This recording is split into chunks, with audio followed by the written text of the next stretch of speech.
बच्चों आज हम करेंगे नीट 2025 का फिजिक्स का ये क्वेश्चन जो कि आया हुआ है अपनी 11th की NCERT से चैप्टर यूनिट एंड मेजरमेंट, जो चैप्टर किसी की गिनती में नहीं गिनते हैं।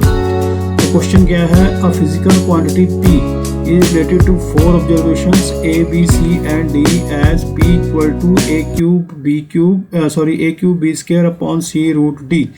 The percentage errors of measurement in A, B, C, D and D are 1%, 2%, 1%, 3%, 2% and 4% respectively. ठीक है, and the percentage of error हमने find करनी है किसमें, quantity P में, के इन ऑप्शंस में से क्या है, 10% है, 2% है, 13% है और 15% है। ठीक है, तो बच्चों इसमें जो बेसिक चीज़ समझने वाली क्या है कि हमने जो एरर प्रोपोगेशन, जो एरर फाइंड करना है इन multiplication upon division with powers.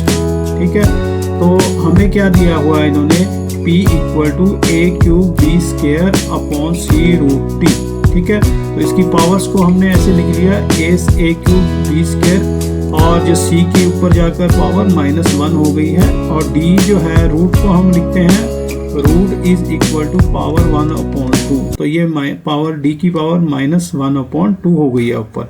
ठीक है, तो परसेंटेज एरर फाइंड करने के लिए पावर्स एंड मल्टीप्लायर्स का, तो हमने ये फार्मूला लगाना है, delta P upon P %। Right, तो यहाँ पर A की पावर जो बन गई 3, डेल्टा A अपॉन A 2, ये B की power 2, delta B upon B, C की 1, डेल्टा C अपॉन C और D की half, delta D upon D half. ठीक है, तो अब इसकी हम सीधी परसेंटेज में वैल्यू सब्सटीट्यूट कर देंगे। जैसे 1% थी तो हमारे पास 3 है इसकी, तो 3 × 1 हो जाएगी, जो पावर्स हमें यहाँ पे दी गई हैं।